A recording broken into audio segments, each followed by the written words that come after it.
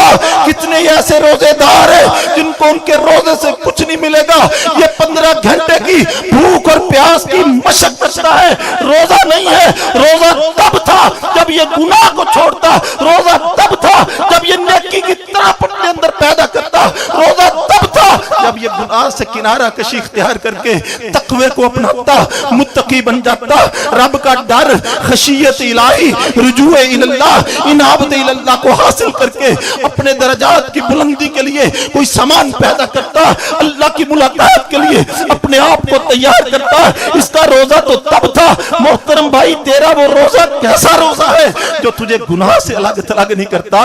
ایک رمضان نہیں گزر گیا, 2 نہیں گزر گئے, 10 گزر گئے, 20 گزر گئے, 30 گزر گئے, 40 گزر گئے, 50 گزر گئے, کسی کے 60 گزر گئے. اللہ کے رسول صلی اللہ علیہ وسلم جبریل کی دعا کے اوپر کیا آمین کہتے ہیں جب جبریل کہتے ہیں اللہ اللہ اکبر, اللہ اس بندے کو تباہ و برباد کر دے, ہلاک کر دے جس کی زندگی کے اندر رمضان آئے اور وہ رمضان میں اپنی بخشش اور مغفرت نہ کروا سکے. وہ کم بخت بھی ہے, وہ بد نصیب بھی ہے, وہ کم نصیب بھی ہے جو اپنے اللہ اکبر گناہوں کو معاف نہ کروا سکا. رسول اللہ صلی اللہ علیہ وسلم فرماتے ہیں آمین. میں نے اتنے رمضان گزار دیے, کتنا میں نے اپنے آپ کو گناہ سے الگ تلگ کر دیا, کتنا نیکی کے اوپر آ گیا ہوں, کتنا اللہ کا ڈر خوف سینے کے اندر رکھنے والا ہوں. غزہ کے مسلمانوں کی طرف دیکھ. اور محترم بھائی, تو گناہ نہیں چھوڑتا, انہوں نے اپنے بچے چھوڑ دیے, تو گناہ نہیں چھوڑتا. انہوں نے اپنی پھول جیسی بیٹیاں چھوڑ دی, تو گناہ نہیں چھوڑتا. انہوں نے اپنا اللہ اکبر زندگی قربان کر دی, تو گناہ نہیں چھوڑتا. انہوں نے بیت المقدس کو چھوڑ کے قبروں کے اندر چلے گئے. میں اور تو گناہ نہیں چھوڑ سکے, لیکن وہ اللہ اکبر کبیرہ اس دنیا فانی کو چھوڑ کے چلے گئے. تجھے اور مجھے پیغام دے کے گئے ہیں, اپنے خون کے ساتھ اس اسلام کے پودے کو سراب کرتے ہوئے گئے. یہ کہہ کر گئے ہیں کہ ہاں اللہ اکبر کبیرہ, لوگوں ہم تو جو کر سکتے تھے ہم نے کر لیا, اب یہ بازی تم نے جیتنی ہے. ہمارے پاس جو کچھ تھا, جسم کا 8 لیٹر 6 لیٹر خون تھا, وہ اللہ کے راستے میں ہم بہا گئے, پیش کر گئے. آؤ محترم بھائیوں, میں آپ کے سامنے یہی دعوت فکر رکھتا ہوں. روزے کے مقصد کو سمجھنا ہے, گناہ کو ترک کرنا ہے, تقوی کو اپنانا ہے, مرنے کے بعد والے مستقبل کی پلاننگ کر کے لے کے جانی ہے. اللہ آپ کا میرا حامی و ناصر ہو. میں برادر اکبر سے کہوں گا کہ وہ تشریف لائیں اور دعا کروا دیں. جزاکم اللہ خیر واسن الجزا.